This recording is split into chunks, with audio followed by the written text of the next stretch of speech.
Senhor Presidente, colegas deputados, assessores, comunicação social, amigo e estimado companheiro professor Domingos. Bem, depois desta licenciatura em hora e meia, eu tenho pouco a dizer. O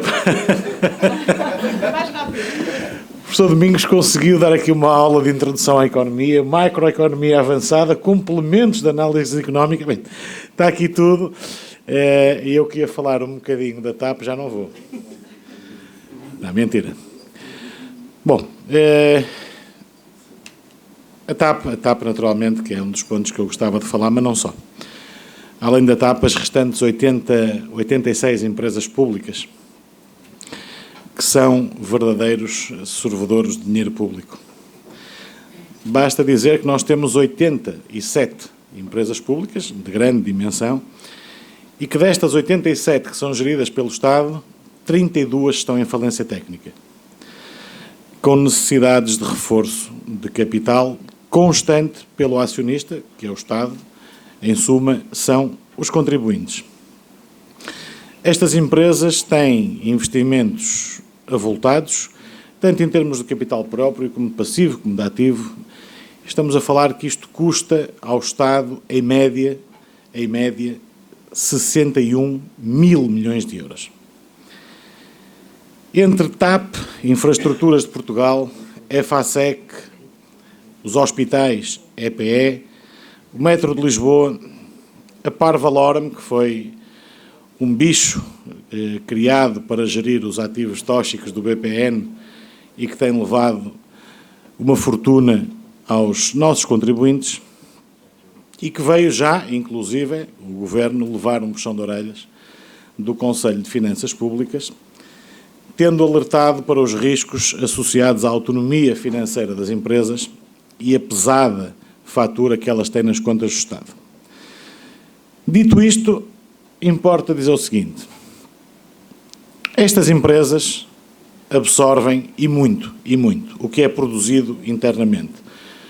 O nosso PIB, uma parte substancial, vai para o prejuízo destas empresas, que por uma questão meramente ideológica, o Governo teima em manter como públicas. Portanto, a degradação dos serviços é óbvia, basta vermos os casos recentes da CP. Com esta degradação de serviços, são os utentes que ficam prejudicados por duas formas: pela utilização e pelo que pagam com a contribuição via fiscal.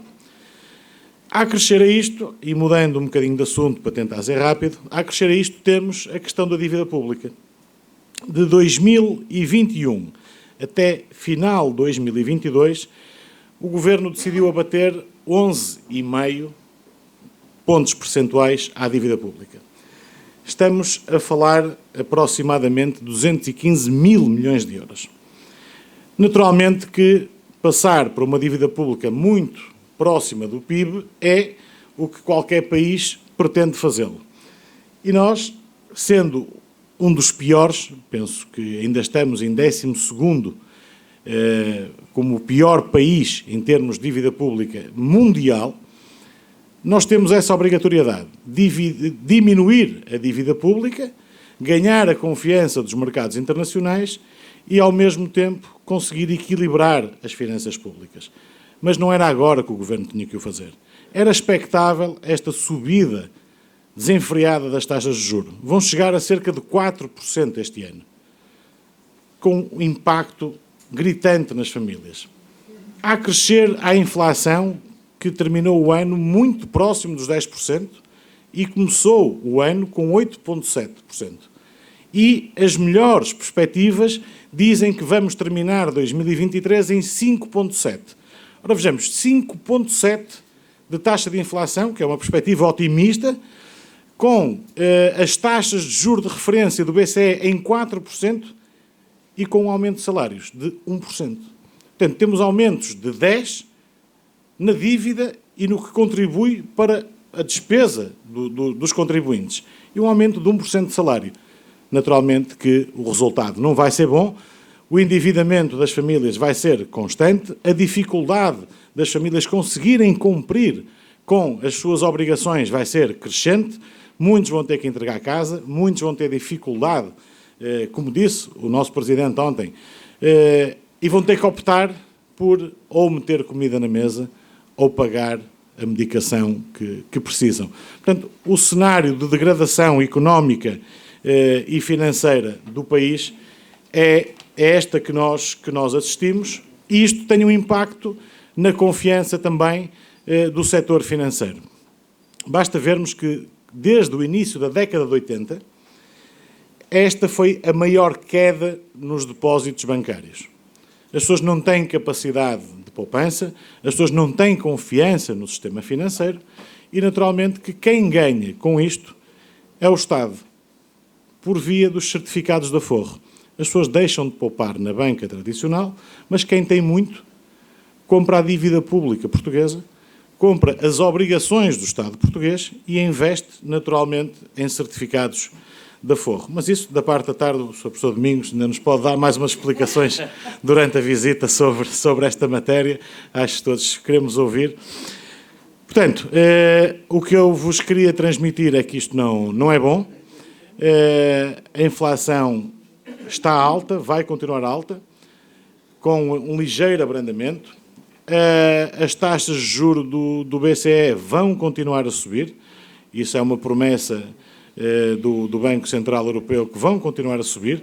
Pensam eles que a única forma de se combater a inflação é com a subida das taxas de juros para tirar poder de compra ao mercado, retrair o consumo, incentivar a poupança e, por essa via, baixar a inflação. É uma das medidas, mas não será certamente a única e, a nosso ver, para o nosso país não é a medida mais eficaz de todo. Portanto, há que crescer ao facto de que o Estado tira poder de compra às empresas, ao tecido empresarial, tira poder de compra às pessoas e, como agravante, o Estado é o pior devedor que as nossas empresas têm. O Estado é quem mais se atrasa a pagar, as empresas são asfixiadas em impostos e o Estado, muitas vezes, é o principal devedor dessas empresas. Portanto, isto é um ciclo vicioso que transforma a economia por completo. As empresas são instadas a aumentar salários até 20% no espaço de 5 anos. Por sua vez, estão asfixiadas em impostos. E sendo que o Estado é o maior devedor e por um período mais longo de tempo. Portanto, meus caros, termino assim. Isto é a política socialista e resta ao nosso país esperar que brevemente tenhamos o nosso Presidente a governar o país e até lá, como dizia o escritor e filósofo, per crucem ad lucem, que significa pela cruz até à luz, até lá chegarmos. Obrigado e boas jornadas.